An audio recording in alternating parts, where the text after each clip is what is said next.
And welcome back to Grimerica Outlawed. We have an old friend of the show with us. It's probably like been 9 or 10 years. The visionary artiste, formerly known as Blake Art, has adopted Art Task, a challenge put forth by the psychonaut philosopher Terence McKenna as his mantra. He's a 35-year vet of the advertising marketing game, and with the state of the world today, has now set upon a mission to repurpose these tired concepts. Good idea. As a knowledge conduit, he's attempting to bring the esoteric hidden wisdom to not only gamify capitalism to work for us humans instead of against us, but to redesign our consciousness so that it adheres to a more perfect union with the infinite, eternal principles of nature. Welcome, Blake. Sounds great. Thanks for coming. My old friends, Gramericans, and shout out to the old Discord group back in the olden days of all those pals virtually from the Discord. But I used to haunt the Discord and actually, became pretty good pals with a lot of those guys there. We've all kind of fallen out, but I hope everybody's still listening. So yeah, right. Before we got canceled off of Discord and kicked off of Discord, I think I was somehow I got deleted because I also got deleted because you're an admin of a bad server.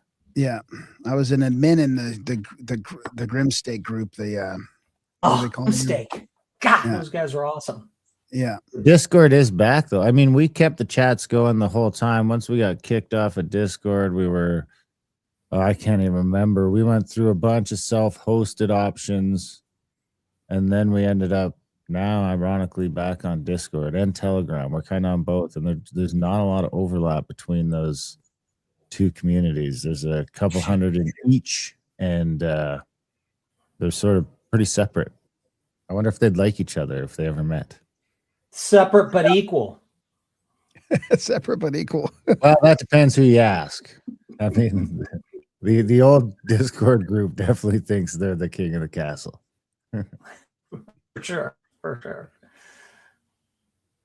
So let's talk about you, Blake. Let's get into you. Tell us about yourself a little bit.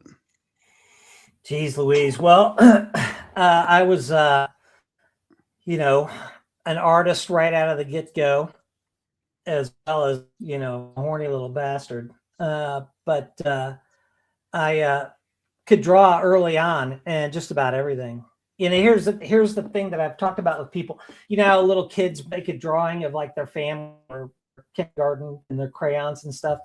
They put the sky up at the top as a blue stripe, and then they put the sun in the corner, like a quarter circle, like the golden ratio, actually.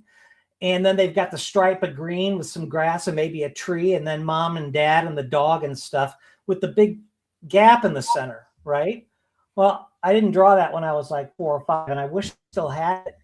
But I drew like the sky and like the sun in the sky.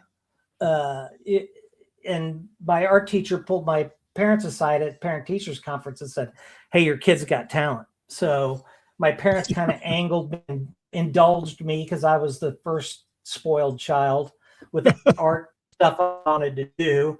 So, but then another trait of mine was I was just insanely curious about everything. And the story I tell, which just is, everybody put on your nerd cap, is that when I was 8 years old, I asked for a new World Book Encyclopedia. So I had my grandparents set from like the 40s or even the 30s, I think. And I got a new set for my birthday. So I'm 8 years old and I'm sitting in a chair in our new house because we had just moved. And I took the A book from the old and the new book from the new encyclopedias. And I went through each page, check out. Oh my God, comparing them. Yeah. So I've always been this researcher, knowledge conduit type of a person. So I think it's like, this is like and I've avoided all this crap in my 30s and 40s, because it's like, who wants to be, famous or whatever. If you ever listen to Ringo talk about the Beatles, about fame, Ringo says, "Oh, it's great. You get, a good table at a restaurant first couple of times. But after a while, it's just become grind." And I didn't, I'm not saying I the be all end all, but it's like something you just you avoid. It's like an eye roll, because with my whole physical makeup, I'm bipolar. It's affected my artwork, but as a true artist, I believe that's like kind of a red badge of courage. If you're going to wear a sleeve thing to talk about, what that means. And that's that movie from the 80s, a book written about the Civil War. But it's affected my life. It's affected the way I worldview. And the last thing I'll kind of talk about is a Japanese concept called ikigai. I don't know if I'm pronouncing that right, but it's like a Venn diagram of 4 circles. And the first one is, what you're good at, what the world needs is the second one, what you're passionate about. And the last one is what you can get paid for. Yeah. So I think the whole world is kind of being boxed out of what you can get paid for right now. And it's only going to, the top 10,000 richest people. And it's just like game over. That's why, this first JobSpectrum, my weatherman skills are never sharp. But this was an idea I came up with through my artwork, which is a insanely crazy story. So crazy it just might work. But then that gave birth to my reality redesign philosophy, which again from my work, and that goes back to Terence McKenna. I'm a huge fan of him, even though I don't agree with all his stuff. I think he was employed by the CIA, which is okay. But I do a pretty mean Terence McKenna. I know you both are familiar with Terence, but his mantra that I've adopted is art's task is to save the soul of mankind, and anything less is a dithering while Rome burns. Because if the artists who are self-selected to be able to journey into the other, if the artists can't find the way, then the way cannot be found. So he's all over the internet, lectures. If you just go into YouTube and type in Terence McKenna, there's just a ton of material on him. So that's me and as concise show I can present to you guys. That's a great impersonation. I love that. It's perfect. It's right Well, on. thank you. Well, it affects when you take the concurrence of the freaking, mother cell, it affects the body. So why is it so important that art's task? Like, is it because art is generally been sort of a subversive movement that might sort of create new pathways? Well, for the most part, that's totally true. But harkens back to something that resonated with me through Joe Rogan, the Joe Rogan podcast, and how Joe Rogan would talk about John Anthony West. And I know you guys are big fans of him. Magical Egypt. If you watch Magical Egypt 1, which I watched it this morning to prep for this. I mean, it's loaded with all this shit that's behind me. The Fibonacci sequence and the golden ratio.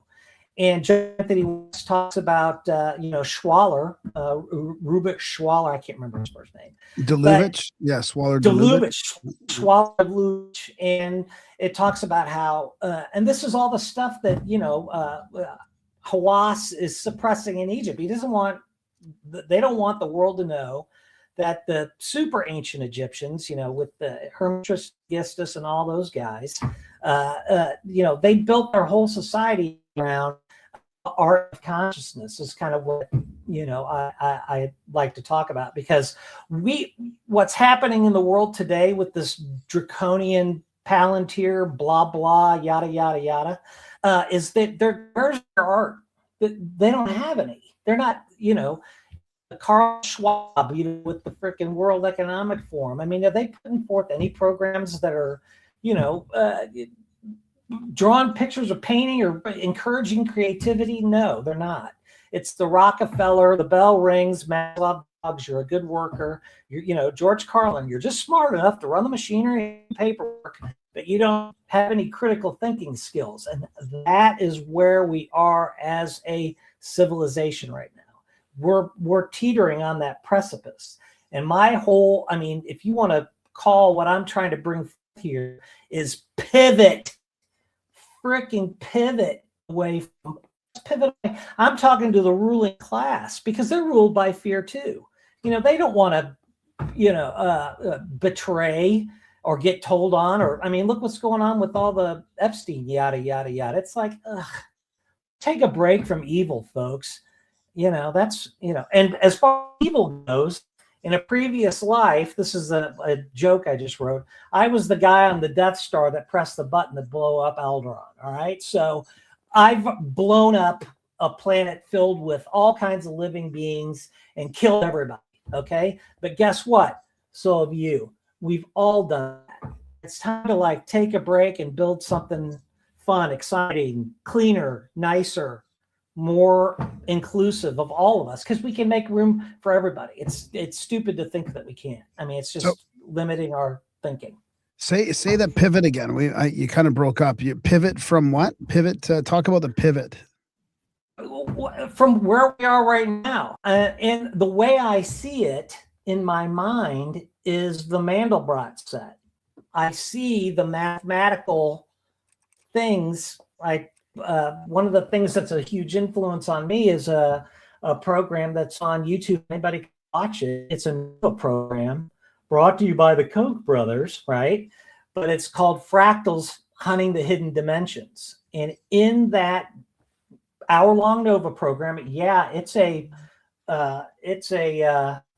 hour of your time. It's not kittens in a shoebox. They're cute.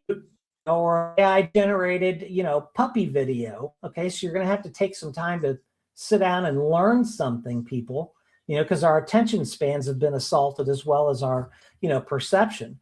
But Fractals talks about genesis of computer animation brought forth by a guy named Lauren Carter, big influence on, what I'm talking about here with you guys. But he invented computer animation because he was savvy enough. He worked for Boeing. He was their computer. They're bringing these newfangled mainframes and IBM or Boeing and teaching them how to, organize their, it was back in the, early to mid 70s. And, he went to a used bookstore on the weekend and he found Fractals, Their Form and Dimension in Nature by Benoit Mandelbrot. And he went home and in the Nova program, he goes, I read the book cover to cover, footnotes and everything. And within 3 days, I was animating, things to where Boeing, for who he worked for, instead of fueling up planes and flying in front of mountains, he was able to cut a corner and start animating that process. Save Boeing. Boeing was excited about that because it saved them money. They didn't have to budget their time, effort, and energy. They could just do it with a computer. And then he was one of the founders of Pixar with David Katzenberg and who's the other guy? George Lucas, that guy. So this is where, and the moral of that story is that when we apply this thinking, which behind me here on this map of the world, that's from a long time ago, back in the olden days when North America had this big giant ice age appendage sticking off from it, right? And that's a story I can tell, but I'm going to make this point. When we apply this thinking of the golden ratio and Fibonacci sequence to anything we do as human beings and anything we try to achieve, it makes life funner, easier, better. It makes it more compact. So he applied this thinking to the way we do special effects in movies. It did a better job of emulating consciousness.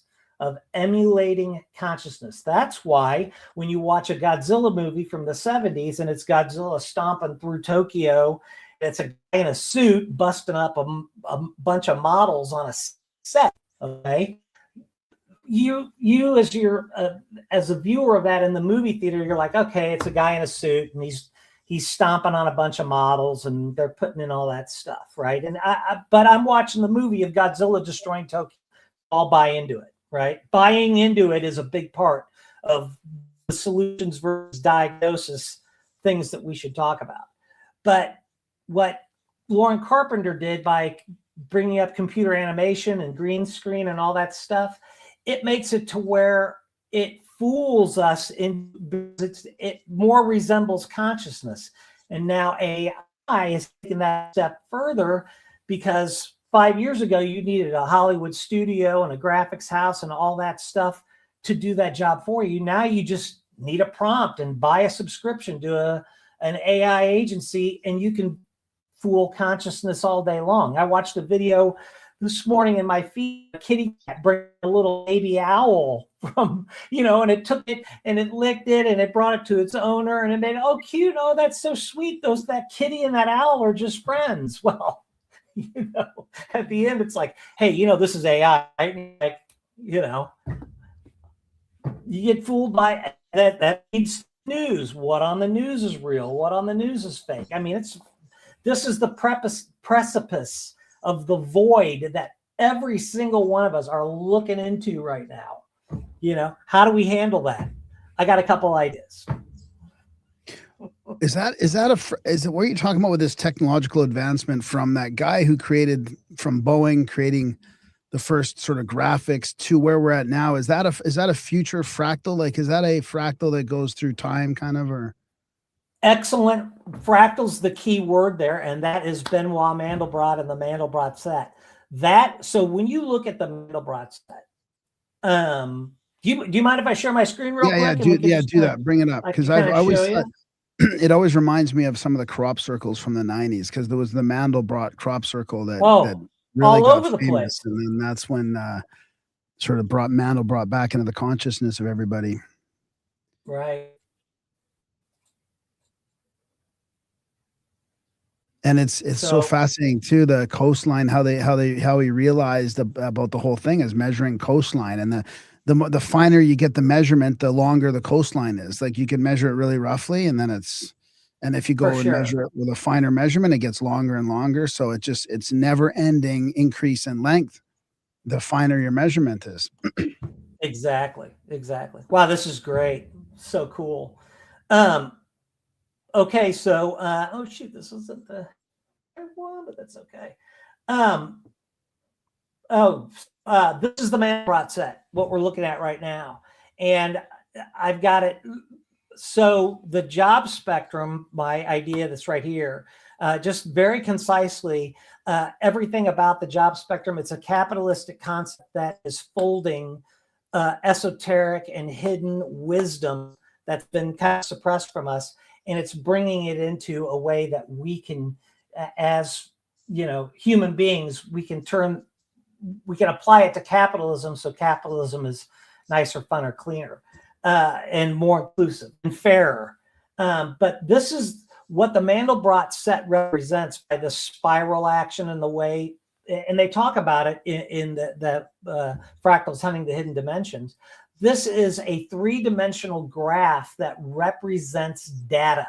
This is all ones and zeros. And as you look at the way it's arranged, like if you put a negative number for the dark spots and a positive number for the lighter spots, it's not just a flat picture. You can see into, like when you're going through like when your soul leaves your body, for instance, you get sucked into the tunnel of light and stuff, or like the movie Contact that I'd love to talk about, because that's a huge influence on me and my philosophy.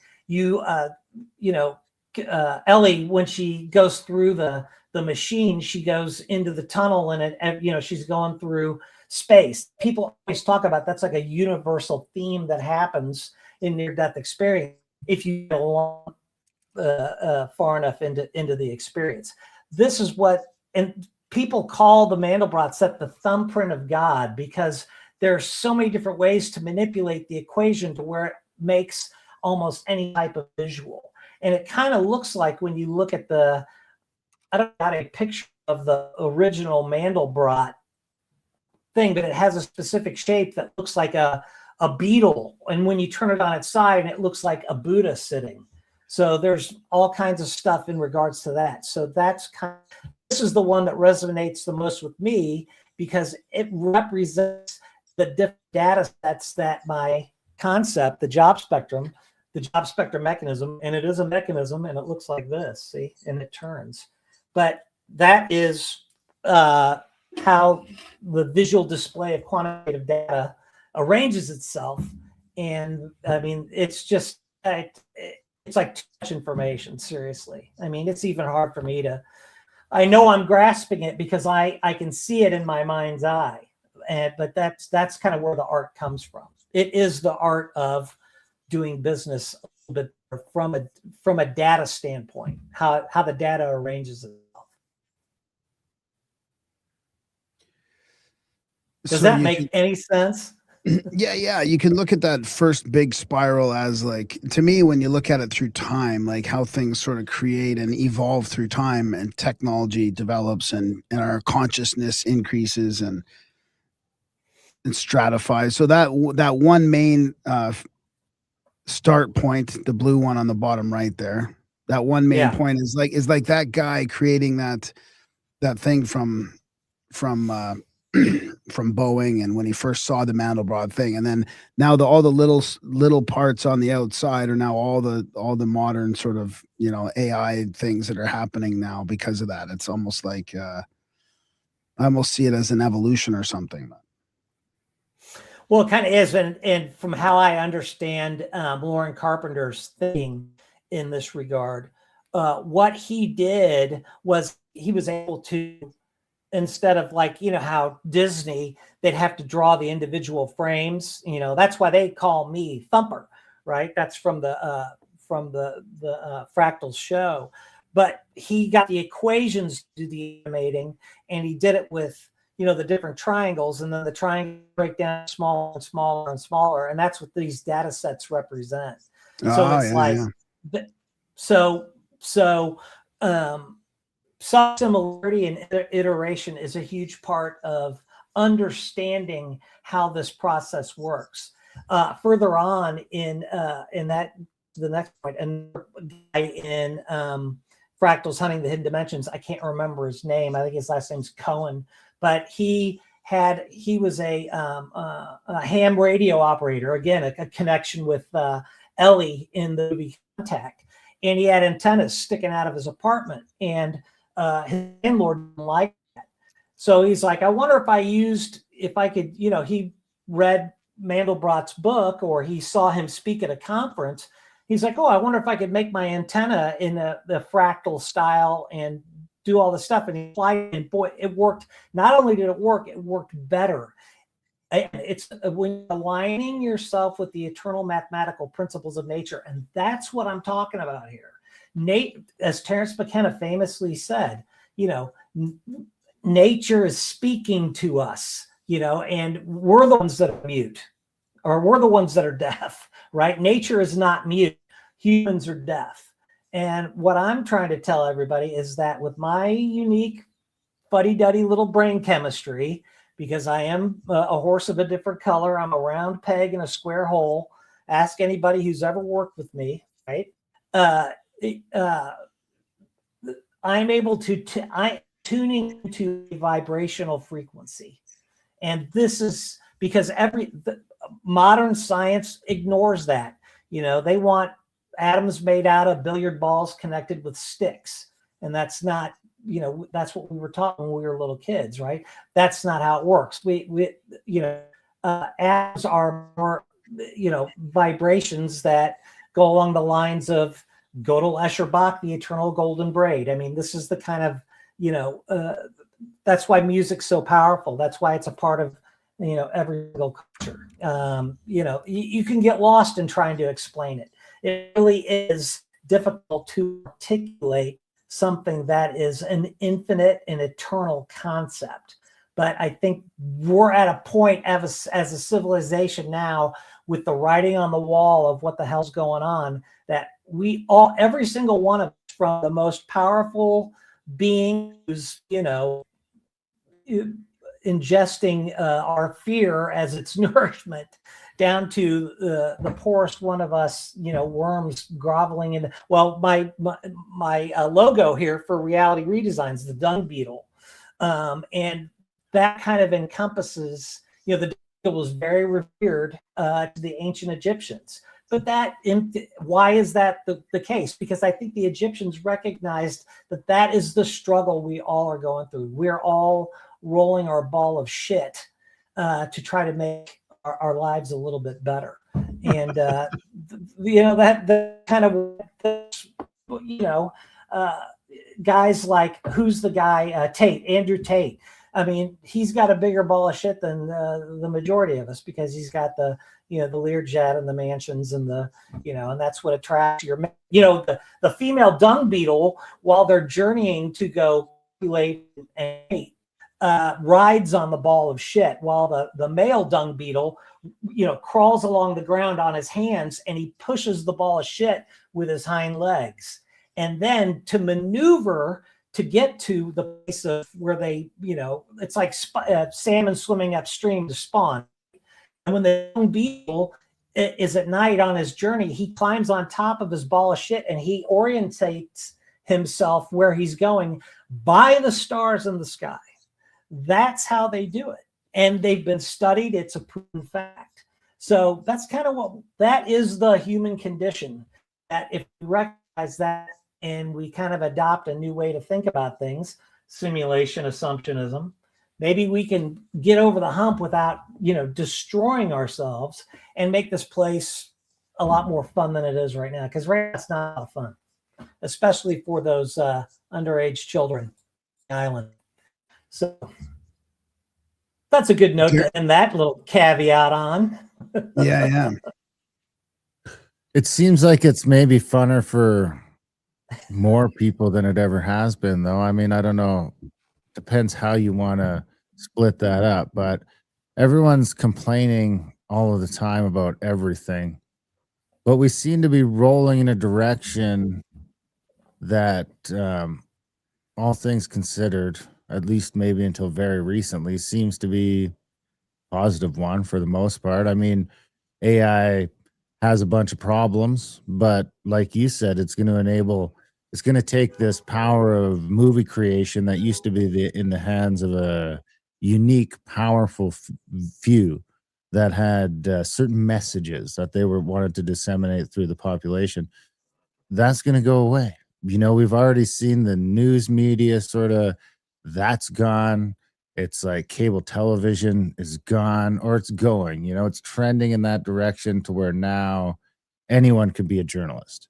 And we've sort of taken that to the point where anyone can be a journalist at a high level. I mean, we've probably within the top 10 journalists in America right now, how many of them are completely, you got your Matt Taibbi's, your Glenn Greenwalds, your different guys that have, the best of them now are just doing it by themselves or with a small team. They've gotten away from that. We're about to see that. We've seen podcasts and YouTube completely decentralize the video and audio stream, so we don't just have to listen to the top-down radio stations because all these things got hijacked, right? They were great in the beginning, but by the time we got to the end of it, Disney's owned by, or all the media you watch is owned by a handful of people. Well, that's not the case anymore. They can't say that anymore. If you're watching, TV or movies at the theater, that's probably the case, but most people aren't. They're all on YouTube now. They're all on Spotify. They're all on that. So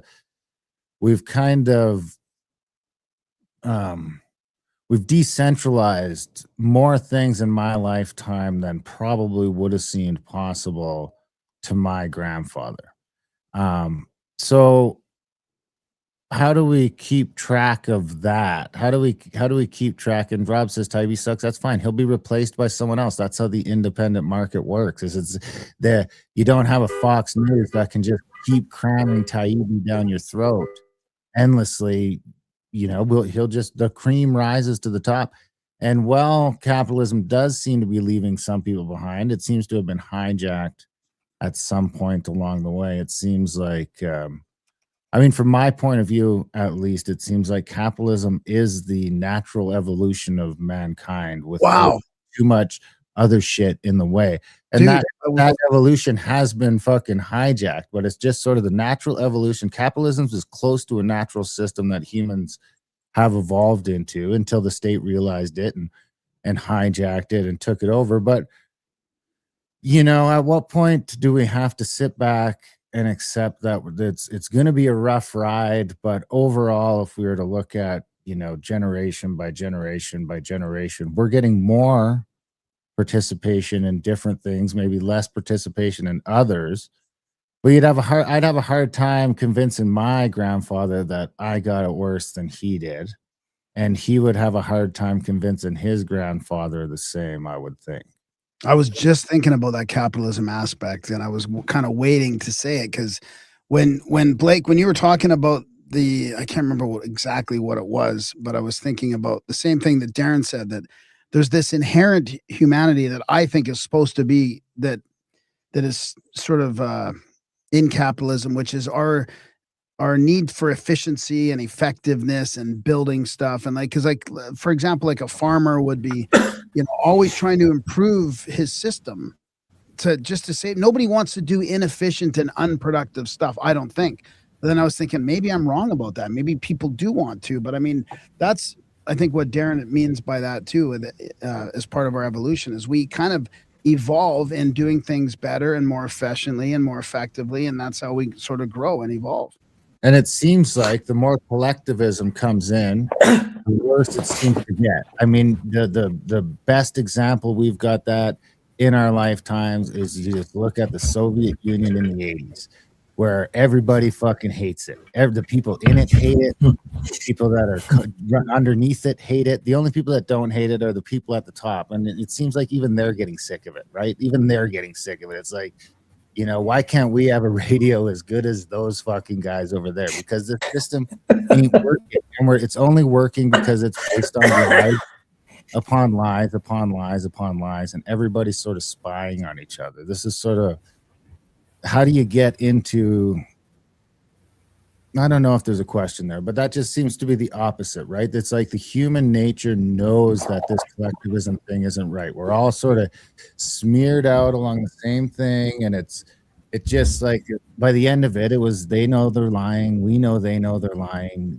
We know that they know they're lying, but we're just stuck in this sort of loop. And if you try and get yourself out of it, you're going to get chopped down. Because the problem is, at the end of the day, as much as I wish it was the case, humans aren't fucking equal. I mean, it's just, maybe they are. If you could make the score sheet wide enough that you're counting all these different things, you can make it so that we're all equal. But it's going to be in different ways so that you can never tell that we're equal unless you had some sort of a supercomputer sort of correlating the whole thing.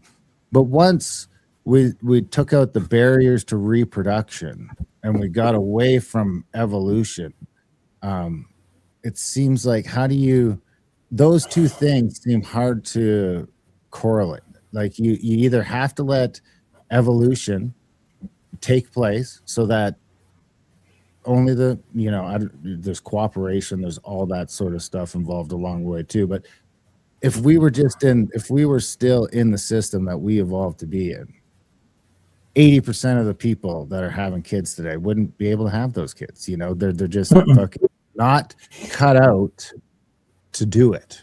If it wasn't for all the systems that we've put in place that'll sort of let the no child left behind sounds great, but it's sort of the most anti-human, anti-natural. You want to talk about us being a part of nature?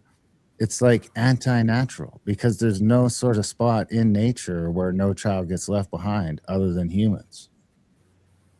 Well, bees have really got it figured out. But let me address a couple of points, because, you know, I'm so glad that this is generating this dialogue, because you guys are both making incredible points and observations and kind of speaking the truth. You know, I come from the world of advertising and marketing, and you're addressing the writing on the wall that I saw coming a long time ago with my knowledge set. We've gone from having 3 channels, NBC, ABC, and CBS, then PBS, and everybody had their own local channel on TV growing up. I don't know if you guys, I'm a little bit older than you guys, I think, and I don't know if you remember that. But now every single human being who's got a phone and a Facebook account and an Instagram and a LinkedIn and a TikTok, we're all our own channels now. And we're all our own advertising agencies. Especially with AI, everybody can make their own crazy videos if they want to spend the time and the money to be able to do that. So it's kind of like warfare, if you think of warfare, and we're all kind of stuck in the era where we're all carrying our muskets and marching in lines and going up against, or the perfect analogy is the Zulus. The Zulu War, you got all the natives with their spears and their shields, and they're trying to rush up against in English who's got Gatling guns. I mean, it's just, you can overwhelm them with numbers, but it's going to be disgustingly bloody and sick.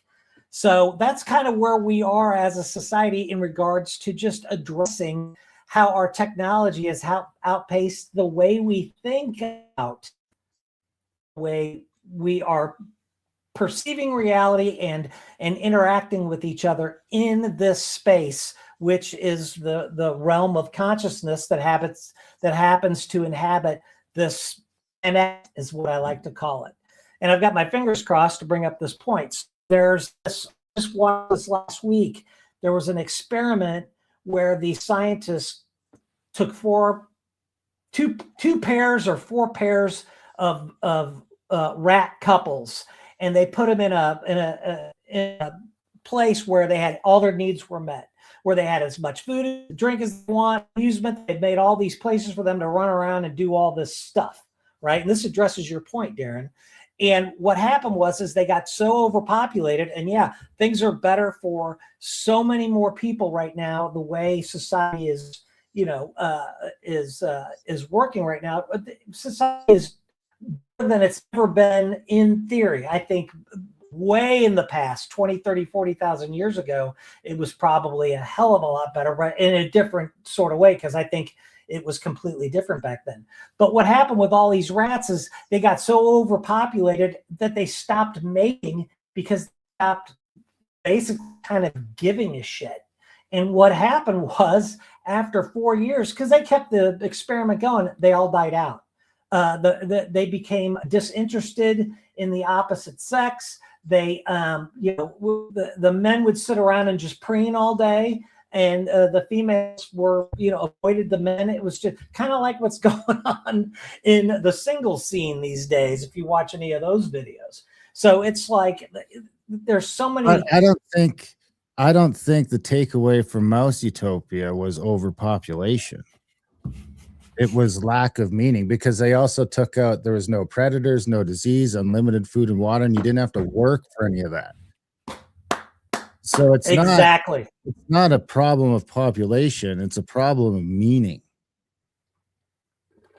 Right. And this is where meaning lies, right here. Adhering yourself to the eternal mathematical principles of nature, because that's, all is number, Aristotle. How do we, let's talk about one of our favorite people for you guys and me, Alan Green. There's where meaning lies.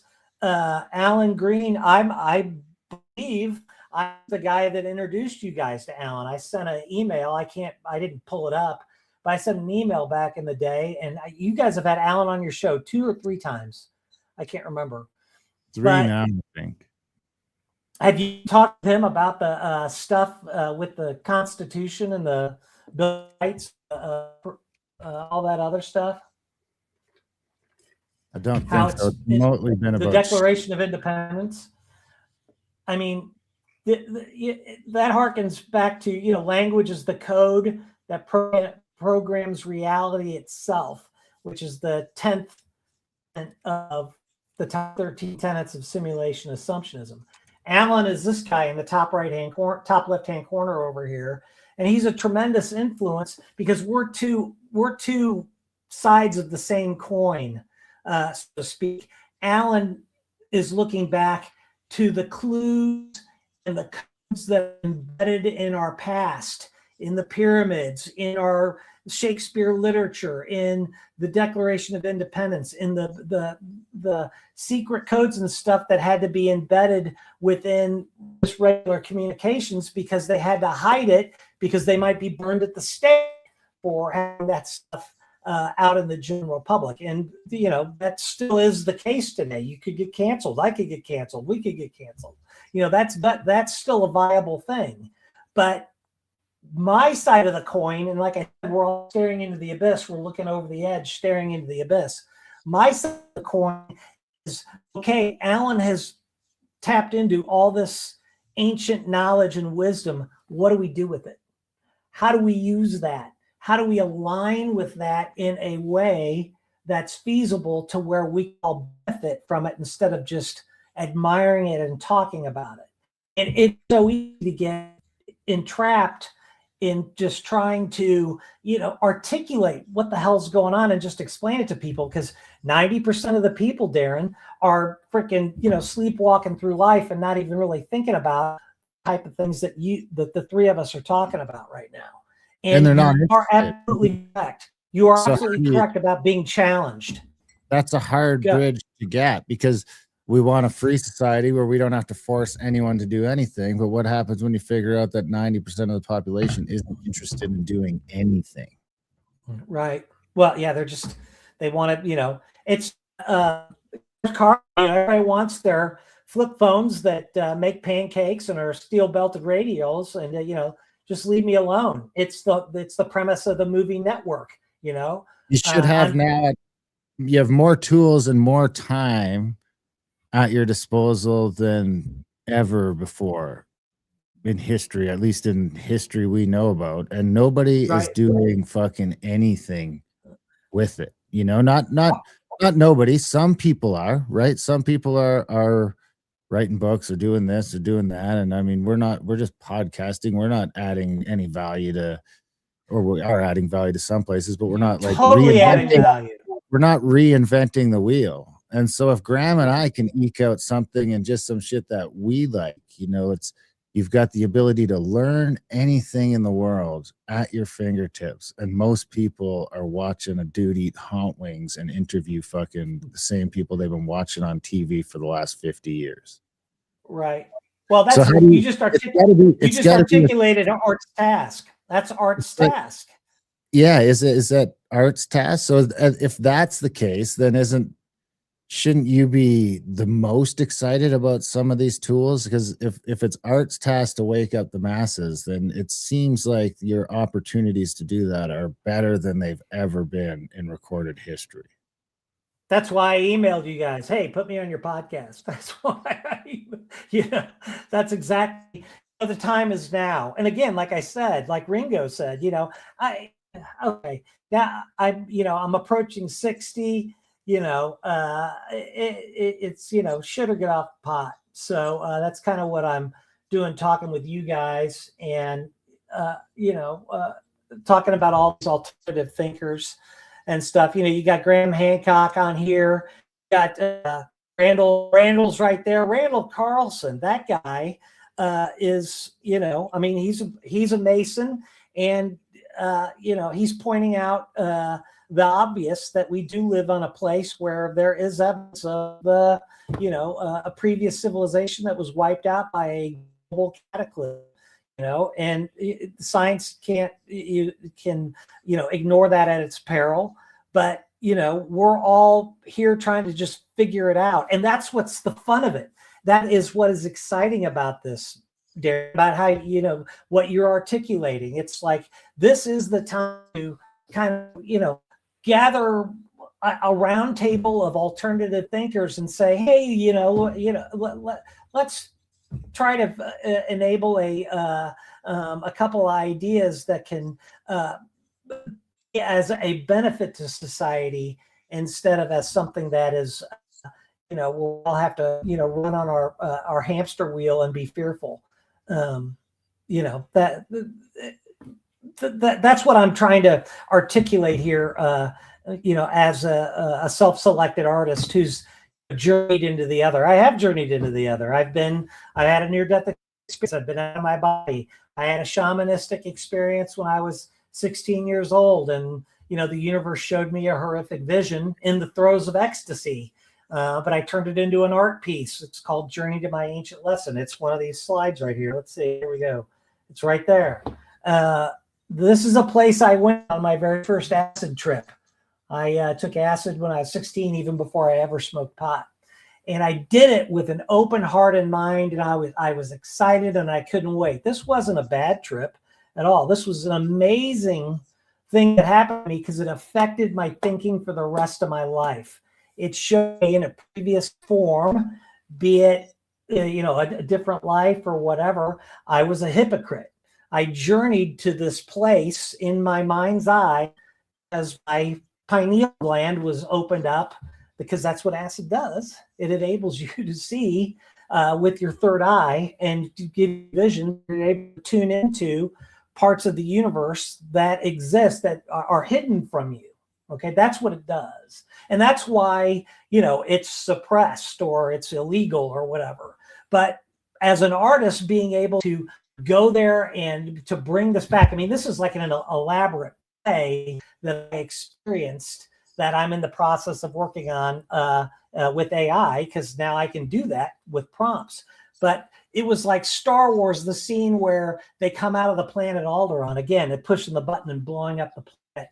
And they come out of Alderaan, and the TIE fighter flies by them.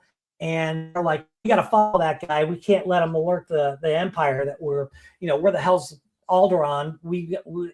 But we just came out of hyperspace. This is the first Star Wars, by the way. And, they're chasing this TIE fighter, and Luke goes, it's going to that small moon. And then Obi-Wan goes, that's no moon, it's a space station.